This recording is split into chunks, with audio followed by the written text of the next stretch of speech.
Thank you so much, Andy, for coming today. It's such a pleasure to have you here. Thank you for a fantastic talk. We really appreciate it. We realise how busy you are. Maybe we can begin, first of all, and just ask the question, how did you get into vaccine research? Well, first of all, thanks so much for inviting me. It's been a great pleasure to be here with you today, even though not in body. Well, I actually first started being interested in the immune response as a medical student, actually before immunology was really invented properly in the 1980s. And I did an intercalated BSc and studied the immune responses to a bacterium called Streptococcus mutans, which is associated with dental caries of all things, and ran a research project as part of an intercalated BSc, and I got completely inspired by understanding the immune system at a time when no one else was interested in it at all. And really from there have stayed interested in infection and the immune response to infection. So that's really the backstory to then, as a paediatrician in training, to do a PhD in immune responses to bacteria that were causing a huge problem in paediatrics in the 1990s, which was the meningococcus, with the huge group C meningococcal outbreaks that occurred all across the UK, and then working on vaccines for those over much of the last 20 years. And so this all started as, when you were doing your PhD, bacterial infections in children. And where was that research done? Well, the BSc as an undergraduate was at Guy's, but then my PhD was at St Mary's, and so I spent time there working on meningococcus, moonlighting in the intensive care unit, looking after the children with the disease, and then studying them during the daytime in the lab. And when did you come to Oxford? I came to Oxford in 2001, but after a couple of years as a fellow in British Columbia, where I guess I honed my infectious disease skills to then bring back as a consultant here in Oxford. Maybe moving on from that, it'd be really interesting to hear how you got involved in the COVID trials and how that all came together in Oxford. Well, I've been both developing vaccines, mostly against bacteria, but also running international trials. I have research activities in many different countries, but particularly in South Asia. And with the trials were up to 100,000 children in some of the studies. So really, there was both vaccine development and clinical trial experience in my group on a very large scale. And so as the pandemic became apparent, with colleagues Sarah Gilbert and Adrian Hill in the Gender Institute, we got together and said, well, how do we respond? Sarah was already working on the new vaccine, which was essentially adapted from a vaccine she was already working on for coronaviruses that had existed beforehand. Terribly well. But we decided we actually had to come together to respond. And the sum of those parts has made, I think, a phenomenal impact by bringing the teams of people that are needed to turn this whole thing around. So, really interesting to hear some of the issues that have been coming through in the vaccine studies. Could you just tell me a little bit about, for this audience, because they'll want to know, how effective are the vaccines in patients who are immunocompromised, especially blood cancer patients, but there will be other patients who are immunocompromised as well? Well, it's a great question, but it's an impossible one to answer because, of course, immunocompromise is such a broad church of problems, from people who have essentially got no immune responses and giving them a vaccine is harmless, but it's not going to do them any good, to people who have got some degree of immunocompromise where you may just give them an additional bit of immunity that could be the difference between life and death. And one of the problems is we don't really have the tools to fully understand the difference between those. I mean, at this moment, we don't have the correlates of protection to know even what we should be measuring to be sure that some people are protected. And of course, there are some individuals who will make no antibody response, but will make some T-cell responses. And that might be the critical difference between being in the intensive care or not. So I think it's a difficult one to answer, but partly just because of the spectrum of immunocompromise from some people, for example, who are on drugs that don't actually make any difference to your vaccine responses, to those who are completely unable to mount any immunity. And leading on from that, clearly there's some safety issues that have come through, and we all know about the incidences of thrombocytopenia and thrombosis. So what do you think are the mechanisms that have caused this safety signal, and what measures can we do to mitigate against this safety signal? Well, I think first of all, the real issue currently is a pandemic virus that here in the UK, around about 1,800 to 1,900 per million people have already died of COVID. And when we look at the risk of death, the most severe outcome from this rare association with thrombosis and thrombocytopenia, it's around about 2 per million doses for death. So if you compare that with the 1,800 per million who have died from COVID, that sort of sets the context around where we are. And of course, at this moment, we haven't all met COVID, and so the overall rate of mortality would be much higher than that, 2,000 or so per million, if we didn't have vaccines. So when we've got a situation of waves of disease which would be anticipated to continue without vaccination, vaccination is absolutely key to protect people. Coming back to the safety signal that has been described by regulators, it's absolutely clear that there is a time after vaccination where this occurs. It seems to have been particularly associated with the 2 viral vector vaccines which have been developed with Johnson & Johnson and the one that we've developed with AstraZeneca as a very rare event. And so what we have to always now do is balance the risk of that against the benefits of vaccination. And clearly that changes depending on how much virus is circulating. So if you're in a country at the moment with a wave of disease, it's far better to be vaccinated, even with that risk, than not to be vaccinated at all. Things will change when supply is no longer a problem, and there is a choice of which vaccine to have, in which case we'll want to mitigate any risks completely. But at this moment, it's a benefit of vaccine versus risk of COVID that we've got to deal with. As far as the mechanism is concerned, there are lots of possible mechanisms, and in fact at the moment there's almost as many mechanisms being hypothesized as there are cases. And so it's very difficult to know where we should be focusing on those. And I think what we absolutely need here are very carefully conducted experiments that can address some of those hypotheses. We won't be able to look at all of them. And of course, I think from a vaccine safety point of view, rare things are really hard to study because you can't know everything about the biology of the individual before they get the condition. And then when they've got it, you're dealing often with the consequences of it. So it really makes it difficult to work out what are the triggers and what's the mechanism that gets there. So, I mean, this is probably some months or even years of work to address that. Critically at the moment, it's the last bits of that process which I think the haematologists are the best to try and address, both in understanding the sort of the effector bit of the problem in these patients and addressing how best they could be managed at that point. And I think through the national guidelines here, there's considerable advances being made in management.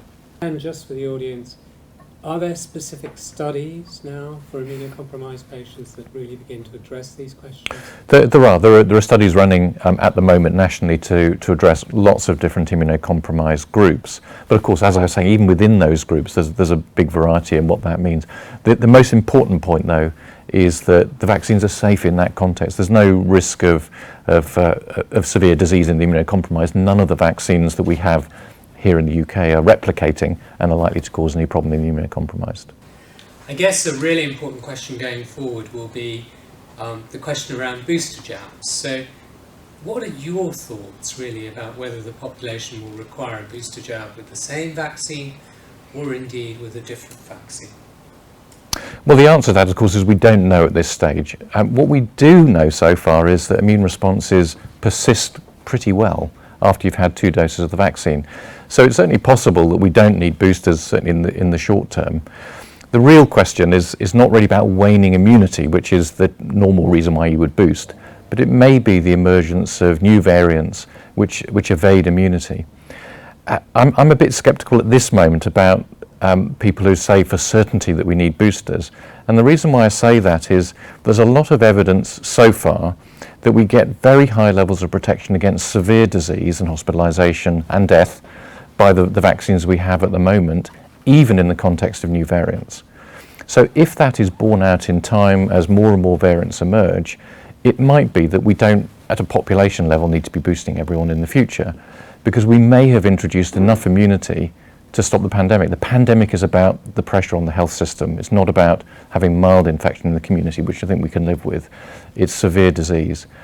And one possibility is that we end up with a situation where most of us are fine, but there's a subgroup of the population who are at risk with seasonal SARS-CoV-2 of becoming seriously unwell, and they might need boosting. And of course that's what we do with flu. We target the over 65s, for example, for influenza vaccine.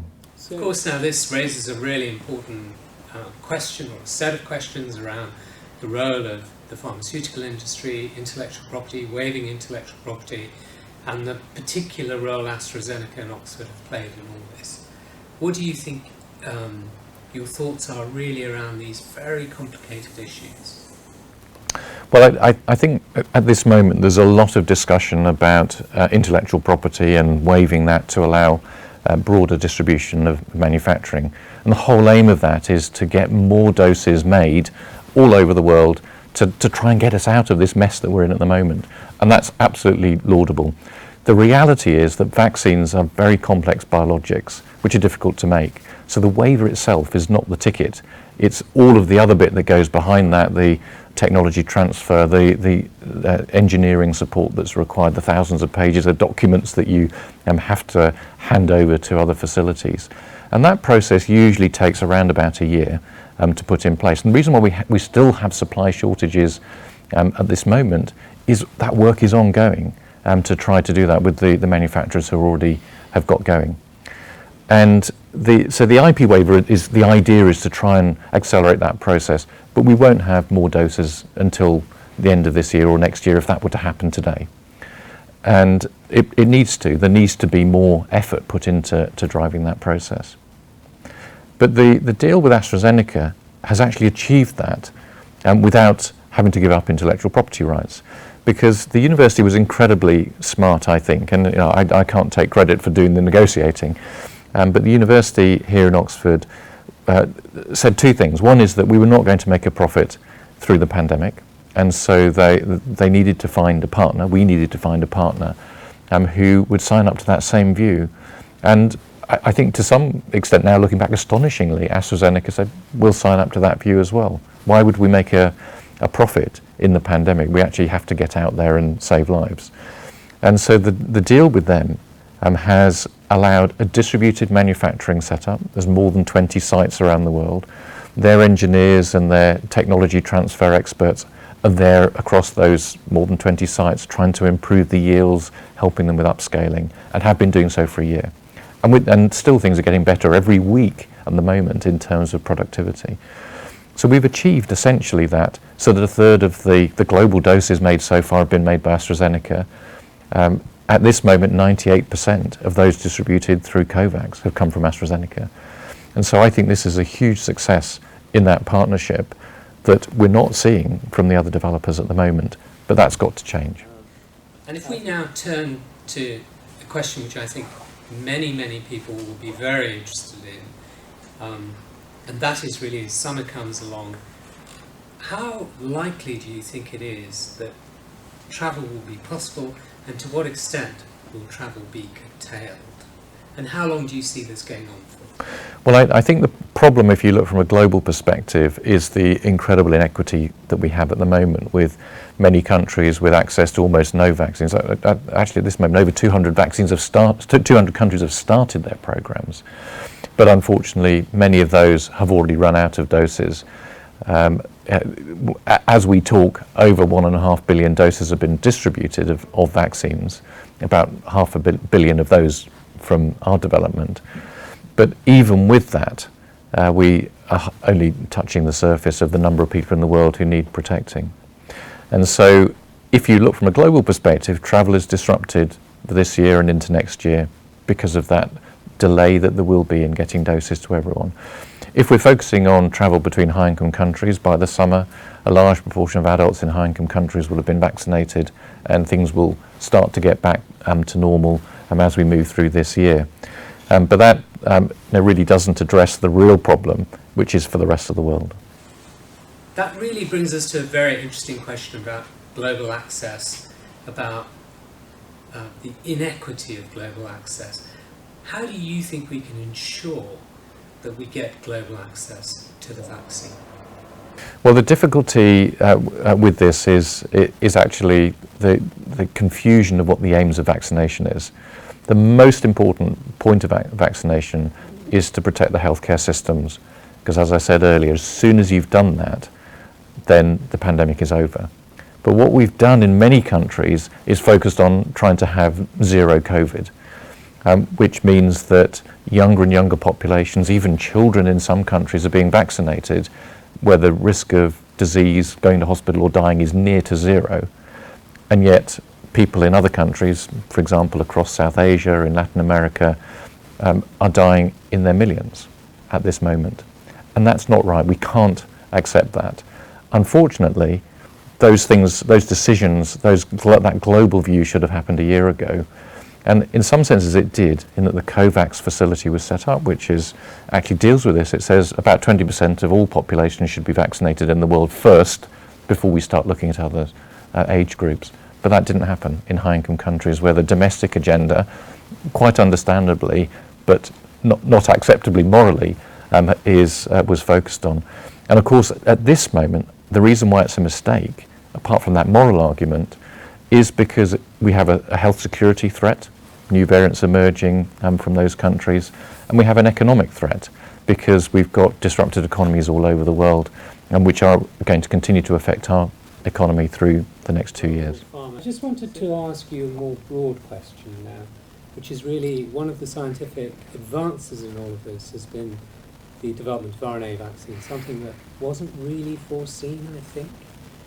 And it's a wonderful and actually simple set of biology from the folks in BioNTech. So what do you see as the future for RNA vaccines, both in combating infectious diseases and other diseases? Well, I think it is an incredible advance, but I just before going into the RNA specifically, one of the huge successes in the pandemic is actually we've got a broad portfolio of types of vaccines, all of which are contributing to the current efforts.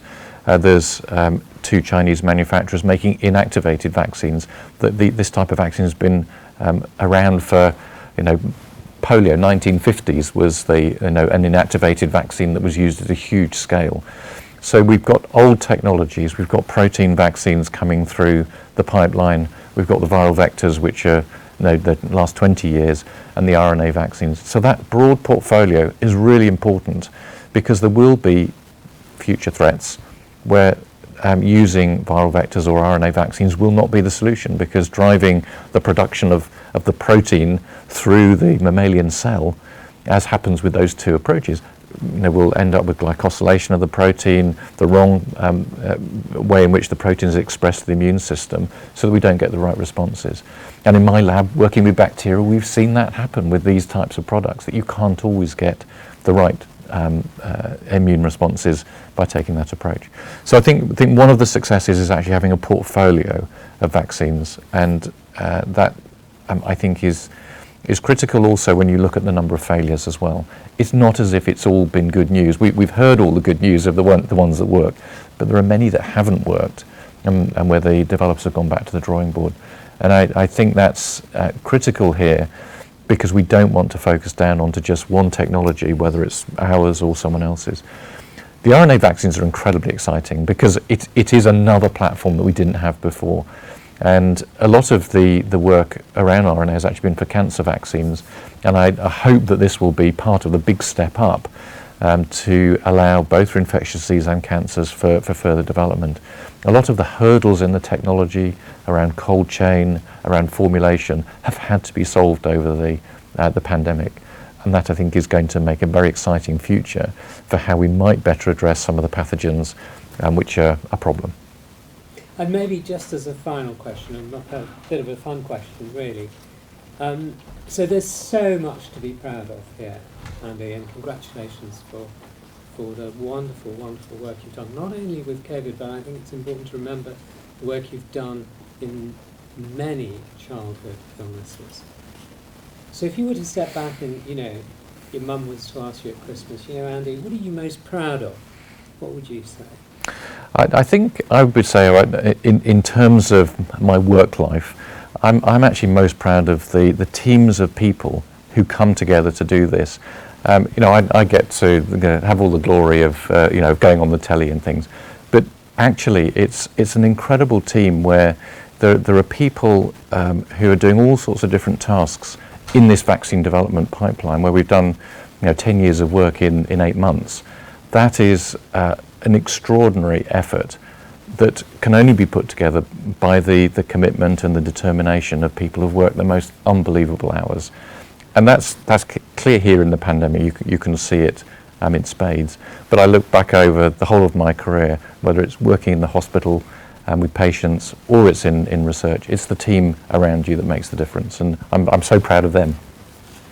It's been a pleasure to have you with us today, and it's been such a joy to see all of this. So thank you very much. Thanks very much, Paresh.